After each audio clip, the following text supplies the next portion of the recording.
Pessoal, hoje eu quero falar para vocês sobre esse tipo de evangelismo, que é o evangelismo explosivo. E eu expliquei semana passada que explosivo não é negócio de soltar bomba, que isso é de outra religião, mas que a gente fala aqui de um evangelismo que vai direto ao ponto e que solta a bomba da notícia, né, de uma vez só para a pessoa.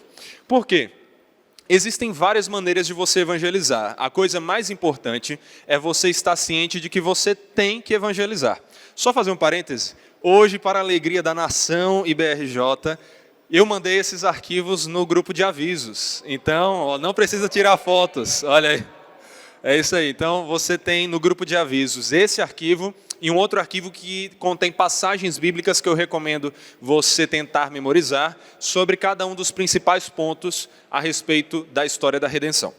Mas voltando aqui então, o evangelismo explosivo é um dos métodos que você pode usar para evangelizar pessoas em momentos que você não vai ter a oportunidade de falar tanto com elas. Não é exatamente o tipo de evangelismo que você usaria para evangelizar alguém da família, porque na família você vai ter mais oportunidade de conversar as coisas com calma.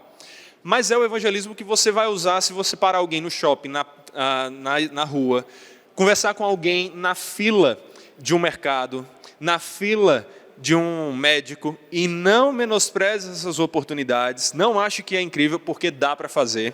Eu já tive a alegria de poder fazer isso em ocasiões como essas, e é muito interessante. A pessoa está ali esperando, ela não tem mais nada para fazer. Hoje em dia ainda as pessoas estão mais viciadas em celular, né? Então fica ali no celular, mas dá para você conversar, e é uma maneira de você evangelizar. A coisa mais importante, antes da gente aprofundar aqui, evangelize. Saiba o plano de redenção, saiba falar sobre a mensagem central do Evangelho, de criação, queda, redenção, consumação, e saiba maneiras pessoais suas em que você se sente mais confortável de iniciar conversas e falar sobre isso. Mas aqui é um método que foi o que eu aprendi logo no início, que eu usava para evangelizar e que até hoje eu gosto de usar. Como é que funciona o evangelismo explosivo? Eu vou passar aqui um roteiro para você de como começar e conduzir a conversa. E olha só, o primeiro ponto, ele vai falar sobre começar pedindo um momento para conversar sobre um assunto de grande importância. Por isso que é explosivo. Você não fica enrolando, você não chega para falar sobre o tempo e depois fala sobre os perigos de uma tempestade matar você e onde você vai estar. Não, você já chega falando da grande importância, que é falar sobre o julgamento diante do Senhor. Você pergunta para a pessoa, então, logo no início, sobre a morte. Esse texto vai nos dizer o seguinte, Hebreus 9, 27. Ao homem está determinado morrer uma só vez e após isso enfrentar o juízo. Então você começa a conversa com a pessoa dizendo, posso conversar com você sobre um assunto de grande importância? A pessoa deu liberdade para você, você segue. A Bíblia diz em Hebreus 9, 27 que ao homem está determinado morrer uma só vez e após isso enfrentar o juízo. Nós não sabemos qual é o dia da nossa morte. Nós não sabemos se vai ser logo, se vai ser muito depois, o que é que pode nos levar. Mas nós temos que estar preparados para esse dia. Se esse dia fosse hoje, não é o que eu desejo para você, não é o que eu desejo para você, mas se esse dia fosse hoje e você estivesse diante do Deus Todo-Poderoso, o que você acha que aconteceria com você? Você vai conduzir a conversa dessa maneira. Hoje em dia, meus irmãos, já tem algumas mudanças no que era mais comum nesse tipo de evangelismo. Porque normalmente as pessoas diriam, eu acredito em Deus, eu acredito de alguma maneira na Bíblia, e então você seguiria daí. Se for esse o caso, você vai simplesmente ouvir a pessoa e avançar nos passos. Mas e se não? E se a pessoa chegar para você e disser, não, mas eu não acredito em Deus. Eu não acredito na Bíblia. Você continua fazendo perguntas. Lembrando, o que é que nós estamos fazendo aqui? Dando mais um passo nesse treinamento de evangelismo, porque nós, como igreja, nós temos que evangelizar. Então, individualmente, você tem que evangelizar, você tem que ser um evangelista, cada um de vocês aqui, todos nós, mas nós também precisamos saber evangelizar juntos, e nós faremos isso. Então, estamos treinando aqui. Se você chega para alguém e a pessoa diz, não, mas eu não acredito em Deus, eu não acredito na Bíblia. Acredite você, então, no poder de perguntas. Continue fazendo perguntas. Perguntas são ótimos instrumentos para você continuar uma conversa e levar a pessoa a refletir sobre questões importantes. Você pode perguntar a uma pessoa que diz isso, então, tá, mas você acredita na morte? Você acredita que as pessoas morrem? A pessoa, a não ser que seja doida, vai dizer que sim, que acredita que as pessoas morrem. Ela pode, inclusive, relatar para você alguém que morreu recentemente da família dela e apresentar uma dor ali. Você vai, então, analisar a situação e prosseguir. Mas quando você está falando de um assunto sério como esse, lembra que semana passada nós falamos de questões circunstanciais da apresentação do Evangelho? As suas expressões, roupas e tal. Você está falando de um assunto sério como morte, você não vai falar com um sorriso no rosto. Você vai falar com seriedade. Então você vai falar sobre isso e vai ouvi-la. Vamos dizer que ela diga então, eu acredito na morte. Você pode continuar e perguntar, se você não acredita em Deus, o que você acredita que acontece com a gente após a morte? E aí você vai ouvir essa pessoa. Ou seja, você está conduzindo a pessoa para o caminho que você quer, deixando ela falar, fazendo perguntas a ela. E aí você vai então tentar abordar com ela, se ela não acredita em Deus, geralmente ela vai apresentar aquela visão mais materialista, de que acaba ali. Você pode começar então, se é esse o caso, que é um caso mais comum nos dias de hoje, falando sobre, e você acha que a vida vale a pena ser vivida? Se tudo que nós vivermos aqui simplesmente chegará num fim, onde nada do que fizemos será levado em conta, você pode começar então falando com ela sobre a futilidade de uma crença assim. Se realmente as coisas são assim, para que vale a pena viver? Aí você pode entrar no assunto propósito da vida. Qual é o valor da vida? Para que você vive? O que é que faz com que sua vida vale a pena se você crê que no fim é um nada? Eu poderia abordar mais esse lado e eu vou abrir espaço para vocês perguntarem, caso vocês queiram focar mais nesse lado depois, mas eu quero voltar aqui para a sequência natural, a mais comum, que é dar prosseguimento se a pessoa pressupõe que Deus existe, que a Bíblia é verdade e as reações que ela pode ter. Tudo bem? Todo mundo me acompanhando até aqui, certo? Nesse caso, se a pessoa diz assim, eu acredito em Deus, eu acredito na Bíblia, e então ela leva a sua pergunta a sério e diz, olha, eu não sei exatamente. Algumas pessoas podem dizer, a gente não tem como saber. Aí você pode dizer, tem certeza? Você lê a Bíblia? Você já leu a Bíblia? Porque a Bíblia nos diz o que vai acontecer. E uma das coisas que a Bíblia diz é isso aqui, que nós seremos julgados. Aí a pessoa, então, começa a levar a sério a ideia de que nós seremos julgados após a morte. Como você acha que seria seu julgamento? Você acha que você seria considerado alguém justo ou alguém condenado? Aqui, normalmente, as pessoas vão para o caminho do, olha, eu não sou perfeito, mas eu não sou uma pessoa ruim. Eu não mato, eu não roubo.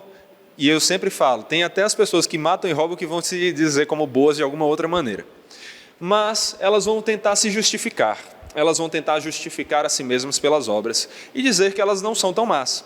E normalmente vai para aquela balança do minhas ações más e minhas ações boas. Ela vai tentar falar de, olha, eu já fiz coisas ruins, mas eu fiz mais coisas boas.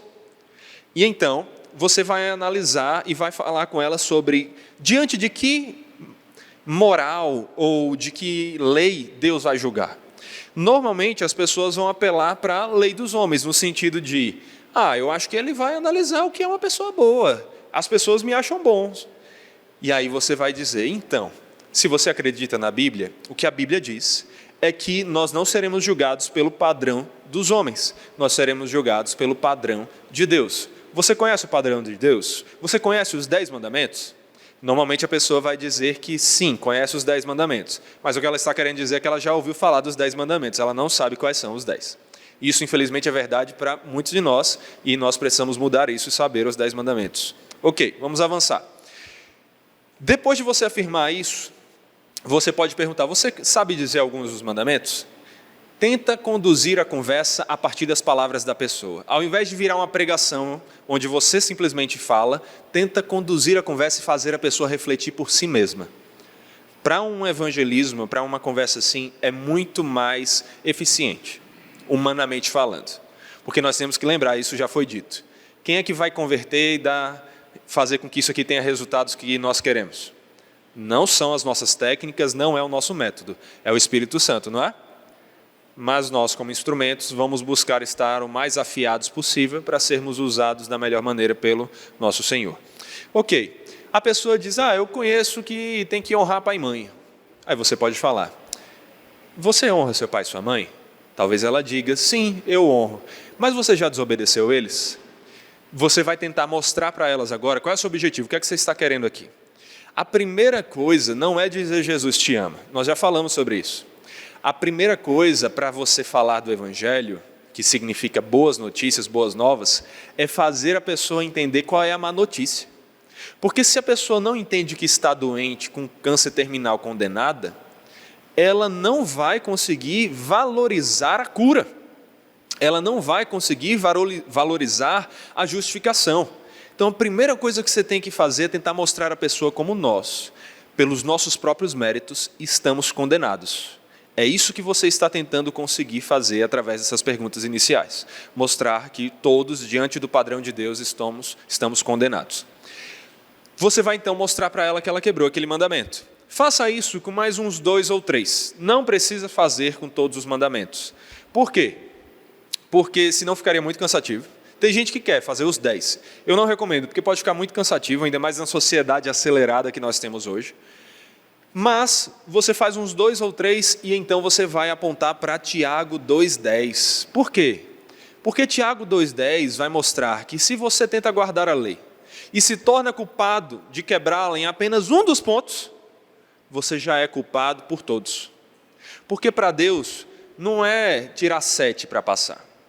Não é tirar 8, nem 9, nem 9,9. Ou é 10, ou você está reprovado. Deus é tão santo que Ele não admite imperfeição nenhuma. Ou você é perfeitamente santo na presença de Deus, ou você está condenado. Então você vai usar ali alguns mandamentos, analise a pessoa para saber quais mandamentos você acha mais pertinente de usar com ela, de acordo com o que você está lendo dela enquanto você está conversando com ela. Você pode falar sobre mentir, porque esse é um pecado que todo mundo vai admitir. Eu já conversei com um cara perfeito, tá? Eu já conversei com um cara que disse que nunca quebrou mandamento nenhum, que nunca tinha mentido. Digo, Jesus, ó, estás aqui, mas é o normal a pessoa admitir as coisas. Então leva para a mentira. Você pode falar do adultério e levar pelo menos para o aspecto do desejo. Tem gente que inclusive vai dizer, não, eu já adulterei mesmo, já. Mas você no mínimo vai conseguir levar para a questão do desejo. Fala uns 2, 3 mandamentos ali, e então vá para Tiago 2,10, e você vai mostrar, olha, como era para a gente passar nas provas no colégio? Qual era a média da sua escola? Tem escola que é 6, tem escola que é 7, tem escola que é 8, a de Deus é 10. Ou é 10 ou é nada, porque Deus é perfeito. E você vai apontar para essa santidade de Deus. Você vai apontar para Deus como perfeito. Você pode usar ilustrações aqui para somar. A ideia da água e do óleo, por exemplo, é uma boa ilustração nesse caso, adequada para muitas situações. Você pode falar, olha, Deus é como a água pura. Não importa o quanto você tente misturar o óleo com a água, não vai dar certo. Você vai falar que Deus não vai aceitar a mínima das impurezas. Nem uma gotinha de óleo vai se misturar com a pureza de Deus. Então, ao apontar isso, você vai repetir aqui para ela o que a Bíblia diz. Tá, você entendeu que você quebrou a lei? Você entendeu que se você estivesse diante do tribunal de Deus, e Ele estivesse lhe julgando pelo código penal dele, analisando os seus pecados, as suas ações, você estaria sendo considerado um pecador? Alguém injusto? Você pode até, enquanto faz as perguntas dos mandamentos, perguntar, você já mentiu? A pessoa normalmente tem facilidade de admitir sim, mas aí você diz, quem mente é o quê? Quem mente é o quê? Que é, gente? Pode falar? Mentiroso. As pessoas não gostam de admitir que são mentirosas. Elas dizem, não, eu menti já, mas eu não sou mentiroso. Aí você pergunta sobre o ódio, sobre o assassinato do ódio do coração. Você já matou nesse sentido? Já. Então o que é que você é? Assassino. Você já teve desejos por alguém que não era seu cônjuge? Já. Então o que é que você é? Adúltero. Você está mostrando para a pessoa que ela não é a mocinha da história ali, que está sendo resgatada. Ela é o vilão. Nós somos os vilões. E aí você vai para Romanos 6:23. Você vai mostrar que, olha, o salário do pecado é a morte. Você pode apontar para a pessoa e dizer, olha, as pessoas normalmente querem o que merecem, não é? Você sabe o que é que nós merecemos por causa das nossas ações? Nós merecemos a morte, a condenação pelos nossos pecados. E aí você vai enfatizar bem isso. Você vai olhar para você pode usar aqui também, nesse ponto 6, Romanos 3, 23, que é um versículo muito importante, que é: porque todos pecaram e carecem da glória de Deus. Você pode usar, então, vir para cá, para o ponto 7, e enfatizar mais isso com esses outros versículos. Marcos 10, 18, quando Jesus é chamado de bom e diz: olha, não há ninguém bom senão um, que é Deus. Você pode falar sobre Romanos 3, 10, como está escrito: não há nenhum justo, nenhum sequer. Você tem que destacar que aos olhos de Deus ninguém é bom. Porque as pessoas vão dizer: não, eu sou uma pessoa boa. Aí você pode até dizer: olha, aos meus olhos você parece uma pessoa boa. Para a sua família, talvez você seja uma pessoa boa. Mas aos olhos de quem é perfeito, que é Deus, você não é uma pessoa boa. Eu não sou uma pessoa boa. Nenhum de nós é uma pessoa boa. Você tem que fazer a pessoa concluir isso. É esse o seu objetivo aqui agora. Deixar claro para ela a condenação. E você diz: nossa, que nada a ver, nós temos que pregar o amor. Mas o que é que os profetas faziam? Os profetas destacavam a condenação, para que então apontassem para a salvação em Deus. Então você precisa fazer a pessoa concluir por ela mesma que o que todos merecem é o inferno e o quão terrível é esse fato. Então aqui você pode falar sobre a condenação de Deus. E você vai falar: olha, a punição que Deus dá não é que nem no Brasil. Você faz tudo que de ruim, você passa ali 2, 3, 4 décadas preso e está resolvido. Não é nem que nem prisão perpétua. E não é nem pena de morte simplesmente. Um dia eu estava conversando com um colega, e estava falando para ele sobre um serial killer que tinha feito coisas terríveis. E como esse serial killer, por estar num país que não tinha pena de morte, tinha uma pena inclusive muito baixa, não tinha nem prisão perpétua, passou 40 anos ali e depois foi libertado. E aí ele falando: cara, mas para uma pessoa dessa, até pena de morte é pouco. Até pena de morte é pouco. Porque ela tinha que sofrer. Ela tinha que sofrer pelo que ela fez. Eu digo: meu irmão, fique tranquilo. Se é isso que você está falando, que você acha que ela tem que sofrer, a pena de morte não é o descanso dela, é o início do sofrimento. Porque o inferno, a condenação eterna que Deus promete para aqueles que não se arrependem dos seus pecados, é pior do que qualquer dor que esse mundo pode oferecer. Não importa o linchamento que esteja disponível por aí, ou a tortura. Por quê? Porque é o que a pessoa merece. Porque ela é a vilã, ela não é a boazinha. Então você precisa destacar aqui como Jesus, que é conhecido como o amor, falou muito sobre o inferno e falou sobre quão terrível ele era. Um local onde o fogo não se apaga, onde os vermes não perdem a sua fome. Você precisa destacar isso. E aqui, muitas vezes, você vai encontrar uma barreira. As pessoas vão dizer assim: olha, eu acredito em Deus, eu acredito na Bíblia, e eu acredito no céu, mas eu não acredito no inferno, não. Porque se Deus é bom, como é que Ele vai mandar alguém para o inferno? Você vai falar agora sobre a imagem de um juiz bom. A ilustração que você pode usar, você pode pensar nas suas, mas uma que é muito apropriada é a seguinte: se alguém, você pode perguntar para ela, se alguém entrasse na sua casa, e entenda que eu não estou desejando isso para você de forma nenhuma, mas se alguém entrasse na sua casa e matasse toda a sua família, e de alguma maneira você conseguisse capturar essa pessoa e levá-la ao juiz, e o juiz chegasse para você diante do tribunal e dissesse: olha, eu entendo que o que ela fez foi errado, eu entendo que ela quebrou a lei, mas eu sou um juiz bonzinho e por isso ela está perdoada. Você acha que esse juiz estaria sendo justo em fazer isso? Você acha que esse juiz estaria sendo correto em não condenar aquela pessoa? A pessoa normalmente vai dizer: não, de forma nenhuma, ele tem que condenar.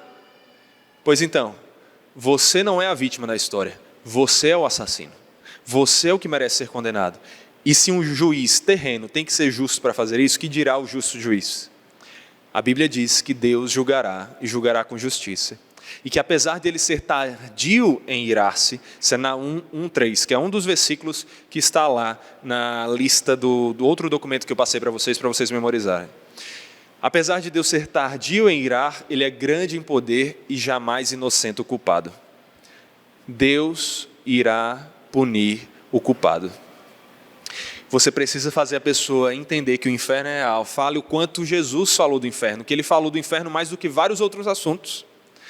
E destaque até a pessoa compreender o quão terrível é isso. Agora, por que isso? Porque se você está tentando evangelizar a pessoa e ela não está acreditando na má notícia, não prossiga para a boa notícia. Não vai ter valor. Deixa a pessoa com a má notícia batendo ali na cabeça dela. Porque de gente por aí, falso profeta, pregando que Deus ama todos, vai salvar todos, já tem muita igreja por aí. As pessoas precisam entender a verdade da má notícia para que só assim elas entendam que elas precisam correr em busca da salvação. Elas têm salvação, elas podem ser salvas. A salvação é graciosa, é amorosa, é linda, nós sabemos. Mas nós não podemos falar dessa salvação para quem não dá valor a ela, para quem não entende o quão doente está, o quão condenado está. Então, o seu objetivo é fazer a pessoa ter certeza de que ela está condenada. E aí você vai avançando, mostre a ela que nós não temos saída, porque nós já estamos condenados. O que é que a Bíblia vai falar? A Bíblia vai dizer que quem crê em Cristo está salvo, mas quem não crê em Cristo já está condenado. Já está sob sentença de condenação. Não vai haver o julgamento. Quando a Bíblia fala que nós enfrentaremos o julgamento diante de Deus, é só a sentença. Deus não vai analisar os fatos, nos dar um advogado lá para defender a nossa causa ali e tal. Não, já está. O veredito já está dado. Quem não crê em Cristo está com o veredito de condenado. E aí você precisa fazer a pessoa entender isso. Ok. Certificado então de que a pessoa entendeu a má notícia, e somente depois disso, quando isso não acontecer, o melhor é deixar a pessoa somente com a má notícia. Pessoal, eu tenho que ir. Infelizmente eu não tenho como continuar aqui. Se você quiser conversar mais comigo, está aqui meu contato, está aqui o contato da igreja. Você sempre tenta ser solícito e dar à pessoa mais oportunidade de conversar. Mas se ela não quer, não atire pérolas aos porcos. Não jogue o que é valioso para quem não dá valor. Deixa a pessoa com a má notícia. Às vezes, se der, diga, eu posso orar rapidinho por você? Se a pessoa deixar, ore e diga, Senhor, tem misericórdia dessa pessoa, que ela entenda a situação terrível que é aqueles que não estão em Cristo. E que há uma solução, mas que nós só podemos chegar a essa solução quando nós entendemos a nossa situação. Ore assim pela pessoa, deixa ela aí. Agora, se ela entendeu a má notícia, aí você não quer deixá-la com a má notícia. Seu objetivo não é transformar pessoas em depressivas. Seu objetivo não é fazer as pessoas pensarem, eu vou me matar agora porque não tem mais jeito, não. Não, seu objetivo não é deixar todo mundo triste. Seu objetivo é deixar as pessoas alegres com o que realmente alegra, com a única coisa que nos dá real alegria. Não é dinheiro, não é drogas, não é prazeres, é Deus. Mas a pessoa só vai buscar a Deus se ela entender a má notícia. Então, quando ela entendeu, aí você avança. E agora você fala com alegria. Você vai falar com amor e com alegria. E enquanto você está falando, você está orando, porque você realmente tem que se importar com aquela pessoa. Você tem que orar para que o Senhor abra o coração dela, lembrando que ela não vai entender as coisas de Deus sem que Deus a faça entender. Então você fala da melhor maneira que você pode, da mais didática e persuasiva que você pode, mas lembrando que é Deus quem vai fazê-la entender de verdade. E aí você vai falar como Deus tomou a providência. Você destacou que a pessoa não tem saída. Você destacou para ela que nós não conseguimos nos salvar pelas nossas próprias obras. Destacou para ela que não é que nem o Espiritismo fala de vou fazer mais boas obras do que más obras, porque não é 7, nem 8, nem 9, é só 10. Quando você deixa tudo isso muito claro, aí você vai falar, mas nós temos uma boa notícia. Você sabia que a palavra evangelho significa justamente boa notícia? A boa notícia de que nós merecíamos essa condenação, mas Deus nos deu uma saída, a única saída, graciosa. Não é pelos nossos méritos, mas é pelos méritos de Cristo. E aí você vai apontar para o que Jesus fez. Você vai falar que Jesus veio ao mundo como enviado do Senhor, Deus em carne, Ele cumpriu a lei em nosso lugar. Sabe que você estava vendo se tirava 7, 6, e a verdade é que todos nós tiramos 0, porque todos nós quebramos todos os mandamentos. Jesus tirou 10. 10 de 10. E Ele é o único que fez isso. Mas sabe o que é interessante? A boa notícia é que Jesus nos dá como dele, Ele pega as obras dele, a justiça dele, Ele dá para que seja nossa. Ele faz com que o que Ele cumpriu seja visto como nosso. Ele cumpriu a lei no lugar daqueles que creem nele. E não só isso, Ele não só cumpriu a lei, Ele pagou a dívida.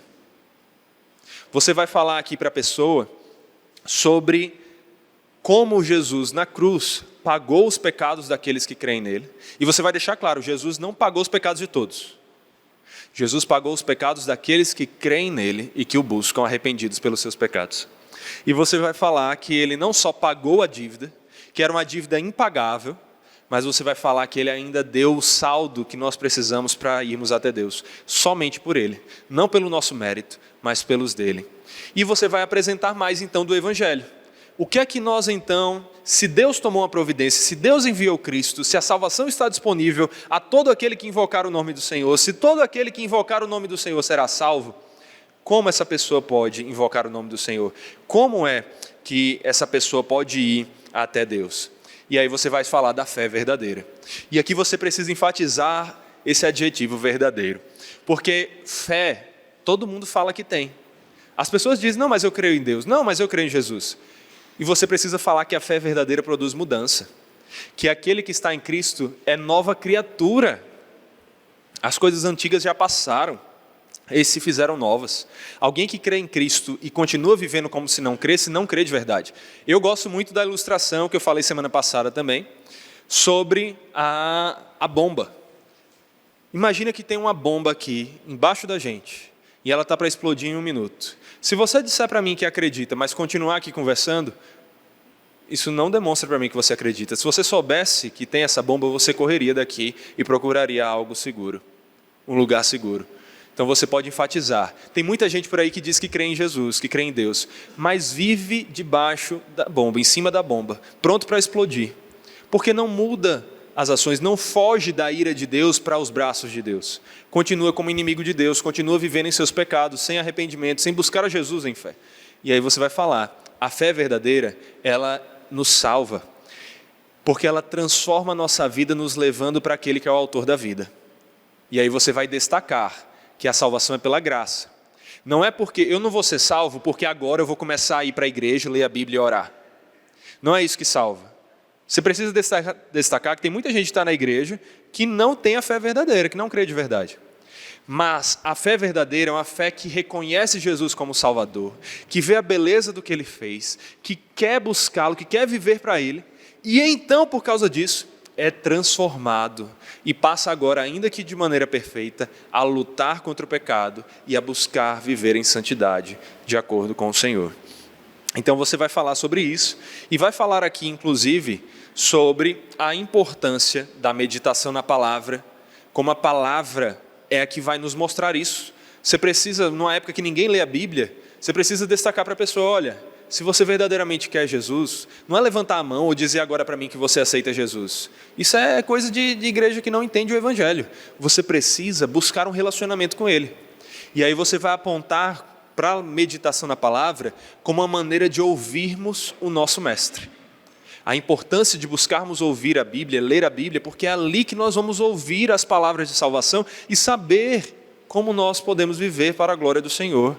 Saber essa mensagem que nós estamos falando com mais profundidade. Você vai chamar a pessoa a se aprofundar mais nessa mensagem que você está falando em poucos minutos ali para ela. E você vai falar da oração. Se a palavra é como Deus fala conosco, você vai falar da oração, como instrumento onde a pessoa pode orar no seu quarto, onde ela estiver, da maneira que for, e dizer, Senhor, hoje eu reconheço o meu pecado, hoje eu reconheço que eu não sou a vítima, que eu sou o vilão e que eu mereço ser punido. Mas eu clamo ao Senhor, eu clamo a Jesus, para que Ele seja o meu Salvador, para que o Senhor me olhe não pelos méritos, não pelos meus méritos, mas pelos méritos dEle, para que o Senhor me salve, tem misericórdia de mim. E você vai apresentar para Ele, vai falar da oração como um instrumento, pelo qual Ele vai poder clamar ao Senhor e dizer, Senhor, me salve. E você vai falar da importância da igreja. Mas aqui, de novo, qualifique. Fale para a pessoa da importância da igreja, mas destacando que a igreja não salva ninguém, não transforma ninguém, se a pessoa acha que é simplesmente ir para cultos no domingo, bater ponto e ir embora. Mas é ter um verdadeiro relacionamento ali, com as pessoas à volta, de acordo com a palavra, em oração, sendo cuidado pelo Senhor através dessas pessoas, corrigido, crescendo em fé. Você vai falar, olha, na igreja tem gente que não é crente, mas os verdadeiros crentes estarão na igreja também buscando ali. O verdadeiro crente, que está sendo consistente com a sua fé e cumprindo o que a palavra diz, ele não se ausentará da igreja. Você pode falar para ele de Hebreus 10, 25, falar que Deus diz, olha, não deixe de congregar como é costume de alguns. Você vai falar da importância de estarmos juntos. Você pode falar de Romanos 12, de 1 Coríntios 12, de textos que falam sobre como um irmão é chamado para servir o outro e da importância disso. E falar para ele, olha, não é a igreja que vai salvar você, mas a igreja vai ajudar você. Uma boa igreja, uma igreja saudável vai ajudar você a conhecer mais sobre aquele que salva. E aí você vai falar então para ela sobre a igreja. Você pode até dizer, olha, a minha igreja é falha, tem pecadores, assim como eu sou, mas nós temos tentado viver o evangelho. E você tem que enfatizar, olha, é uma igreja saudável, mas não é a única. Procure uma igreja saudável. Eu não estou aqui para ganhar números para a igreja. Se você não quiser ir para a nossa igreja, tudo bem. Mas se você valoriza a sua vida, se você reconhece que a vida sem Deus não tem sentido, e que sem Deus você está condenado, busque uma igreja saudável, que possa lhe fazer caminhar em direção ao Salvador, conhecer esse Salvador e viver com esse Salvador. E então, você vai falar para ele sobre como nós fazemos tudo isso enquanto aguardamos a volta daquele que já veio para nos salvar. Ele já começou a salvação, mas ele virá novamente. E você vai falar para essa pessoa como, então no dia do julgamento, você vai terminar falando como no dia do julgamento, todos nós, se tentarmos apresentar as nossas próprias obras, seremos condenados. Mas se tivermos a Jesus como nosso Salvador e mediador, serão as obras dele que o Pai verá. E então ele dirá, esse é meu servo aprovado. Não porque ele merece, mas porque o meu filho comprou pelo seu sangue. Você vai falar para ele que uma vida com Deus vale a pena ser vivida. Isso não é uma vida sem peso, isso não é uma vida sem lutas, isso não é uma vida sem problemas. Mas é uma vida que vale a pena ser vivida até em meio às lutas, problemas e às dificuldades. E então, você vai se oferecer para essa pessoa para fazer um discipulado com ela, para estar mais próximo dela. Se você já está fazendo discipulado próximo com outras pessoas, analise a sua vida para você também não dizer sim a pessoas demais e se prejudicar na sua própria vida com Deus ou no cuidado que você tem que ter com sua própria família. Mas, como é na maior parte dos casos, a gente não tem discípulos próximos que a gente está discipulando. Então, quando você tiver uma pessoa realmente interessada em ser discipulado e aprender mais, se ofereça. Diga, olha, se você quiser, nós podemos marcar um encontro na semana para a gente conversar mais, para a gente orar, para a gente meditar na palavra, para eu te ensinar mais sobre o que a Bíblia diz e sobre como essa mensagem me transformou e pode transformar você. Porque o nosso objetivo não é, a Bíblia não diz, ide pelo mundo e evangelizar as pessoas, fazendo elas aceitar Jesus. Ela diz o quê? Ide e fazei discípulos. Um discípulo é muito mais do que alguém que um dia levantou a mão e disse, eu aceito Jesus. É alguém que cresce no relacionamento com Jesus e vive para a glória dele. Você é um discípulo? Você tem que fazer discípulos e tem que ser um instrumento para isso. Então esteja aberto para pessoas que têm interesse em aprender mais. Infelizmente, na maioria das situações você vai receber um não. Vai dizer, talvez a pessoa até te ouça até aí, mas quando você falar demais, ela vai dizer, não, qualquer coisa eu vou na sua igreja, não, obrigado. Infelizmente, se terminou nessa situação com a negativa, diga, tudo bem, eu posso orar por você? Ore por ela e ore de forma sincera. Da mesma forma, Senhor, se apresente a ela como o Senhor se apresentou a mim. Mostre a ela que sim, nós somos pecadores, merecemos a condenação, mas que o Senhor está disponível para salvar todos que te buscam e que não há nada mais precioso do que viver com o Senhor. Faça uma oração simples por ela assim. Que o Senhor se apresente a ela, que o Senhor mude a vida dela e que ela encontre no Senhor tudo o que ela precisa. E deixe a pessoa ir. Se ela está disponível para fazer o discipulado, pegue contato, busque se encontrar com ela, esteja junto e faça o discipulado. Então, com isso, nós vemos aqui um caminho, um método para nós fazermos evangelismo. Eu gosto bastante dele, por ele ser direto ao ponto, numa sociedade que é corrida. E nesses evangelismos assim que eu falei, que é no meio da rua, num shopping, na fila de algo, com Uber ou tal, você não vai ter tempo de fazer toda uma introdução e tal. Vai ser mais ligeiro, então é bom. Um outro instrumento para esse tipo de evangelismo é você começar, ao invés de falar da morte, falar da vida. Então lá no início eu não disse para você começar falando sobre Hebreus 9:27 da morte. Se você quiser algo menos assustador para início, né? Você pode começar falando da vida. Você pode perguntar para a pessoa sobre qual você acha que é o propósito da vida? Ou por que nós devemos viver? Para que nós estamos aqui? Hoje em dia, as pessoas têm feito essa pergunta um pouco mais, porque elas não sabem mais a razão da vida. Hoje a gente vive num existencialismo, numa filosofia de que, olha, não existe um verdadeiro propósito, então eu crio o meu próprio propósito, eu vivo para o que eu quero. E é por isso que as pessoas estão tão perdidas. Então comece conduzindo por aí, conversando com as pessoas sobre o propósito da vida. E então avance sobre o propósito da vida para o destino final e siga com o restante da conversa. Isso aqui não é inerrante, não é só assim que se evangeliza, mas é um instrumento. Eu acho muito bom esse método. Acima de tudo, veja ao longo das suas conversas como você consegue começar conversas com mais naturalidade e evangelizar. Mas evangelize e faça discipulado. Por fim, perguntas. Terminamos aqui um pouco mais cedo para a gente ter um pouco mais de perguntas sobre dificuldades no evangelismo, dúvidas de como fazer se a pessoa fizer tal coisa. São os casuísmos aqui, né? O que é que vocês têm de dúvidas sobre o que foi apresentado e evangelismo de maneira geral? Eu falei sobre o ateu logo no início, né? A pessoa dizer assim, eu não acredito em Deus e não acredito na Bíblia, né? Quando eu estava falando de Hebreus 9, 27. Você quer saber o que é que faz nesse caso? Sim, nessa situação, eu vou para o caminho de fazer mais perguntas. Que é o seguinte, gente, você já conhece o termo cosmovisão? Eu já falei disso algumas vezes aqui na igreja. Cosmovisão significa visão de mundo. Tem muitos aqui com óculos, né? A cosmovisão sempre é comparada a um óculos, a uma lente. É uma lente pela qual você enxerga o mundo. Se a lente do seu óculos estivesse azul, de que maneira você estaria me vendo aqui? Azul. Se estivesse vermelha, de que maneira você estaria me vendo aqui? Vermelho. Então, os seus óculos, a lente pela qual você enxerga o mundo, determina como você vai ver o mundo. Todo mundo tem uma cosmovisão, uma lente, um conjunto de crenças pelas quais essas pessoas enxergam o mundo.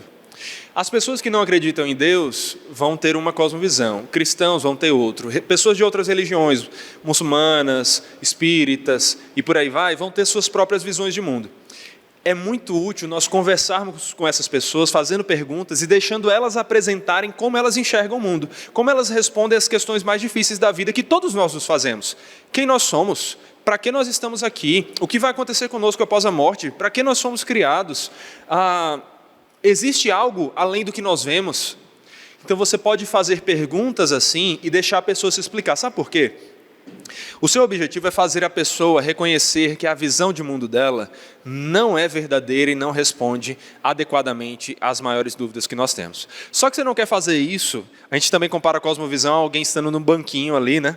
E confortável na sua maneira de ver as coisas. Seu objetivo não é chegar e dar um chute no banquinho e derrubar a pessoa do banco. Seu objetivo é fazer a pessoa ver que aquele banco não é seguro, sair dele e ir para um local mais adequado. Então você vai tentar, através de perguntas, questionar. Você nem precisa falar nada necessariamente aqui. Aqui você pode só fazer perguntas e levar a pessoa a expressar verbalmente o absurdo de uma vida que não crê em Deus. Porque uma vida que não crê em Deus é uma vida fútil. Porque não tem propósito. As coisas acabam no nada. E propósito, então, é tudo passageiro. Só que, para mim, isso é uma frase muito importante para mim, propósito passageiro não é propósito verdadeiro. Se o que nós fazemos aqui é passageiro, não importa o quão bom nós façamos as coisas, não vai valer nada no final, não vai adiantar de nada. Aí as pessoas dizem, não, mas eu faço bem pensando nas próximas gerações. Tudo bem, mas um dia as próximas gerações vão morrer também. E aí? No que vai dar isso? No que vai dar isso? No final, não terminar em nada. Então converse com a pessoa, perguntando o que é que ela crê. Tente mostrar para ela que as crenças ali, com todo cuidado, carinho, respeito, que não faz muito sentido, né? E aí, a vida vale a pena viver assim? Você acha que vale a pena viver dessa forma? E então você apresenta, eu penso diferente. Não por causa da minha inteligência ou algo do tipo, mas porque a palavra revela algo diferente. E eu acho que o que a palavra revela faz muito mais sentido com o que é a realidade. E não só faz mais sentido, não só se mostra mais verdadeiro, como se mostra mais valioso. É por esse caminho que eu iria. Então, isso eu farei com qualquer religião, qualquer pessoa. Agora, quanto mais você conhece o que um ateu normalmente pensa, o que um espírita normalmente pensa, o que as religiões mais comuns de onde você se encontra pensam, mais você vai saber em quais pontos sensíveis você precisa tocar para fazer ele ver como aquilo não faz sentido e apresentar para ele algo que faz sentido. Então aí vem a apologética, que não é evangelismo, foi o que nós falamos, mas é um instrumento muito útil para se somar com o evangelismo e ajudar. Lembrem-se, vocês têm uma missão principal na vida de vocês, fazer discípulos. Não é o trabalho de vocês, não é nenhuma outra coisa, é fazer discípulos. Tudo é um instrumento para fazer discípulos para o quê? Para a glória de Deus, certo? Então se capacitem para isso. Porque mais do que se capacitar para o mercado de trabalho, que é o que a gente passa a vida fazendo normalmente, você tem que se capacitar para a sua missão, que é fazer discípulos. Então aprenda apologética, aprenda a conversar com ateu, aprenda a conversar com outras religiões. E nós temos muitos livros interessantes falando sobre isso. Resumindo, uma pessoa que ela vive em pecado, mas acha que está tudo certo. Pronto, maravilha. Então, maravilha não, triste, né? É muito comum. Me perguntaram isso esses dias. Esses dias aqui, a gente teve alguém conversando por isso. Porque é muito comum. E, na verdade, eu sinceramente não sei o que é pior. A pessoa que está condenada e acha que está segura por viver uma religião falsa, ou a pessoa que não acha nem que Deus existe. Eu não sei qual é pior.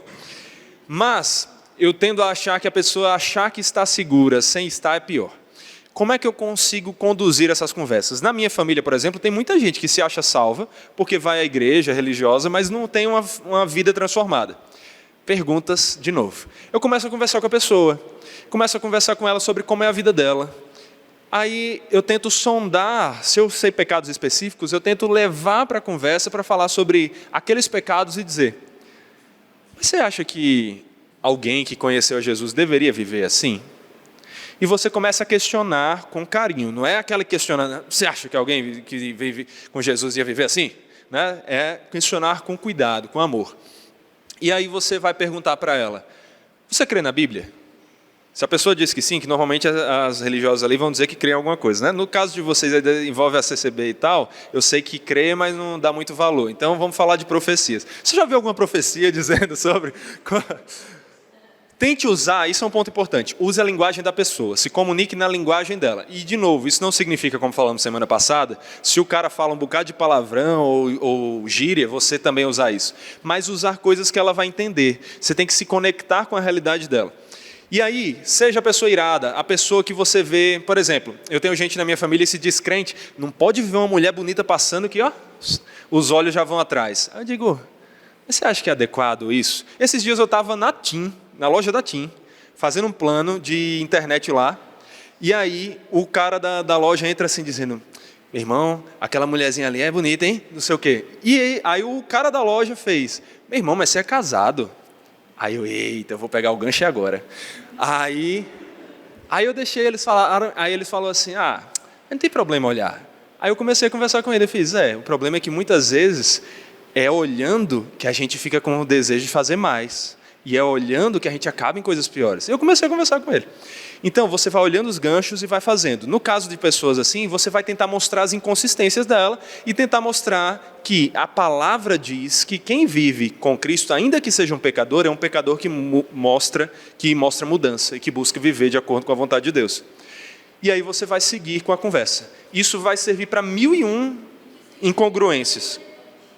Irrelevante eu não usaria, porque tem pessoa que vai ficar ofendida com essa palavra. Mas eu diria que sentimento não é o fundamento principal. Sentimentos fazem parte, sentimentos não são fruto do pecado, é uma das partes que Deus nos deu para constituir o nosso ser, mas sentimentos são enganosos. Eu falaria que a Bíblia diz que o coração é enganoso, desesperadamente corrupto, quem o conhecerá? Eu falaria que muitas vezes nós nos achamos que estamos bem, quando nós na verdade estamos mal. Eu olharia para histórias específicas, eu poderia falar, por exemplo, de Saul. Saul, quando ofereceu sacrifício, porque não aguentava mais esperar Samuel chegar para preparar o sacrifício antes de ir para a guerra, a Bíblia diz que ele ficou satisfeito. E aí ficou feliz. Eis que Samuel chega e diz: como é que você fez isso? Você não poderia ter feito isso. Por causa disso você perderá o trono. Então Saul estava confortável. Tem gente que diz assim, né? Não, mas se seu coração não lhe acusa, se você está em paz, está tudo certo. Não, pecador tem paz até no pecado. Então eu apontaria para isso. Para responder? Quem mais? Você também. Tá bom. Vai. Vocês são uma só carta, só tem uma pergunta, não é brincadeira. Vai lá. Ótima pergunta. Se a pessoa está numa seita e não entende o evangelho, eu vou falar para ela sobre o evangelho e vou falar do problema da seita? Olha, eu vou pegar um exemplo bem específico, falar sobre o catolicismo. O catolicismo, o problema dele não é Maria acima de todas as coisas, tá? O problema é acreditar que nós somos salvos pela fé mais obras, de que as nossas obras completam o que Cristo fez. Isso nega a salvação pela fé. E se a pessoa crê de verdade nisso, ela não está salva. Então nós temos muitos que se acham católicos e que não são salvos porque não creem que só Cristo salva, que nossas ações não fazem nada nisso. Esse é o maior problema. Quando eu fui conversar com católicos que fazem parte da família ou minha ou da Raíssa, eu não fiquei preocupado em ficar dizendo, olha, a Igreja Católica adora Maria, isso é pecado. Eu não fiquei preocupado em falar sobre os problemas da Igreja Católica em si. Por quê? Porque eu vi que a pessoa não entendia o básico do Evangelho, que a salvação é somente por Cristo, pela graça. Então, ao invés de ficar falando de vários outros problemas que aquela religião tem, eu foquei na essência. Eu falei do Evangelho para essa pessoa, como estamos condenados, como só Cristo salva. E eu falei sobre a importância da gente buscar ter uma vida com Deus, meditando na palavra, orando. Por quê? Porque eu queria tentar estimular essa pessoa, primeiro, a refletir sobre a vida e ver que estava condenada e que só em Cristo tem salvação. E segundo, a buscar meditar mais na palavra. Porque quando a pessoa realmente entende a necessidade de salvação e busca na palavra, ela começa a reconhecer, muitas vezes sozinha, os erros da seita onde ela está. Muita gente aqui passou por isso, não foi? Começou a ler a Bíblia e disse, não é o que minha igreja está vivendo, não é o que eu fazia. Então eu não fico tanto denunciando a seita que ela crê, a religião que ela está, se eu não tenho abertura para isso, porque isso pode criar só um sistema de defesa. Ele não está querendo me apresentar Jesus, ele quer que eu saia da onde eu vivo. Então eu falo da essência do Evangelho, porque eu sei que se o Evangelho transformar, a pessoa vai sair dali. Entendem? Essa é a minha resposta para você. Se você tem abertura, e se você já falou o essencial, pode somar e falar dos erros menores. Mas lembre-se, não trate alguém não convertido como convertido. Não adianta você ficar falando de pecados específicos e menos importantes do dia a dia para alguém que ainda não entendeu sequer que ela está condenada e precisa do Evangelho. Porque ela ainda não é salva. Então não vai fazer sentido isso, vai ser só moralismo. Por exemplo, se eu tenho alguém que está usando drogas, ou alguém que está adulterando, mais do que tentar corrigir o não usar drogas e o não adulterar, o meu objetivo é falar sobre viver de acordo com a vontade de Jesus, viver com Jesus. Porque senão é só moralismo. E é o que as nossas igrejas têm pregado por aí, muita gente tem vivido, que é, se eu não adulterar, não usar drogas, não fizer isso ou aquilo, eu estou salvo. Não, você não é salvo pelas suas obras. É o Evangelho que é a essência. Pessoal, dá tempo, eu acho que de mais 2 perguntas no máximo. Uma pergunta, eu acho. E aí? Aqui. Sobre cristologia, o nome já indica, é o estudo sobre quem Cristo é, as verdades que você crê sobre Cristo. Então, o Nicolas está perguntando aqui, e quando o entendimento da pessoa sobre quem Jesus é está equivocado? Aí eu vou bater na tecla, porque não tem evangelho sem Jesus. Então eu vou corrigir a visão de Jesus que essa pessoa tem. Por exemplo, eu estou falando com testemunha de Jeová. Eu vou corrigir a visão de que Jesus é um semideus ali, uma coisa fraca, uma coisa entre Deus e o homem ali. Eu vou dizer, Jesus é Deus. Só Jesus, como plenamente Deus, pode nos salvar. Porque se Jesus não fosse Deus, ele não poderia oferecer um sacrifício de valor infinito para pagar a dívida infinita que nós temos. E se ele não fosse homem, ele não poderia representar homens diante desse Deus perfeito. Então eu falaria sobre a cristologia, sim. Eu não ficaria usando termos teológicos, eu não ficaria fazendo algo muito complicado, mas eu iria destacar a essência de quem Jesus é e do Evangelho. Certo? Isso é importante. A pessoa às vezes vai dizer, eu creio em Deus, e aí crê num Deus que não é onipotente. Eu vou corrigir isso? Corrigir não, não é esse o Deus que a Bíblia fala. O Deus que a Bíblia fala é aquele que governa sobre tudo e todos. Perguntas, exato. Mas de novo, você não precisa fazer ali também uma sondagem para tentar achar todas as falhas teológicas que a pessoa acredita. Você está focando no que é essencial. Se você sondar, vai ter um bocado de heresia ali no meio. Até hoje na igreja tem. Eu tenho, então a gente tem que ficar sempre se sondando. Mas no evangelismo a gente vai focar nos pontos principais e depois a gente vai aprofundando. Por isso que é discipulado. O primeiro momento é para entender o evangelho em si e depois aprofundar. Fez sentido? A última pergunta ali, então. Pronto, o Mateus está falando aqui sobre uma dificuldade, realmente, que você, entendendo de apologética, você vai conseguir dialogar melhor. Os testemunhos de Jeová, eles têm uma tradução diferente da Bíblia. Não é só que nem Nova Almeida, NVI, NVT e tal. Não é isso. É uma questão de eles realmente terem adulterado o texto para não parecer que Jesus é Deus. Aí, você tem dois caminhos. Aprende um pouquinho de grego só para defender esse ponto e mostrar como nos manuscritos que nós temos no grego não é conforme a tradução dele. Um outro mais simples, que você não precisa abandonar o primeiro, tá? Mas um outro mais simples é falar sobre a incongruência de não crer que Jesus é Deus. Você pode falar sobre isso. Se ele não fosse Deus, como é que ele poderia nos representar diante de Deus? Se ele não fosse Deus, como é que ele poderia pagar uma dívida infinita? Se ele não fosse Deus, como é que ele poderia ser adorado? Que a Bíblia fala o tempo todo das pessoas adorando Jesus e que nós adoraremos eternamente. Se ele não fosse Deus, como é que ele poderia ser a expressão exata do ser de Deus? Você vai mostrar incongruências. Você vai fazendo perguntas e mostrando a incongruência.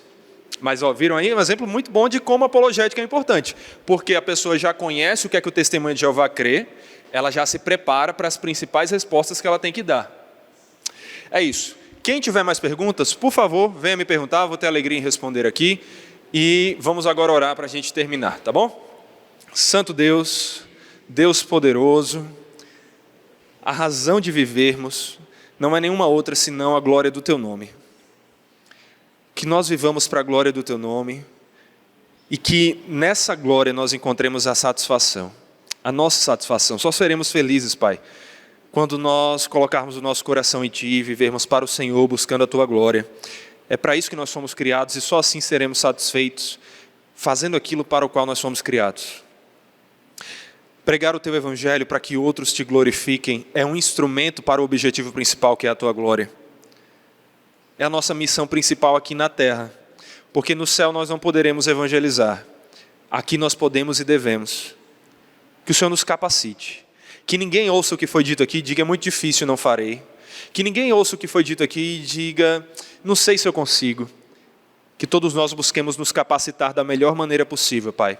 Sabendo que não vai ser a nossa persuasão, oratória ou capacidade que vai converter.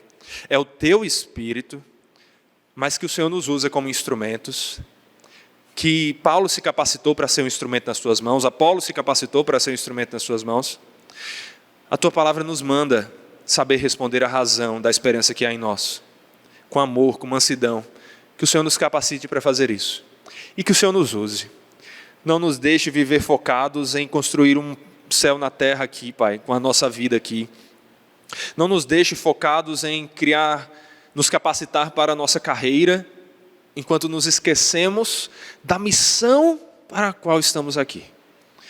Que o Senhor tire todo mundo aqui da zona do conforto e faça com que cada um se capacite. Leia mais.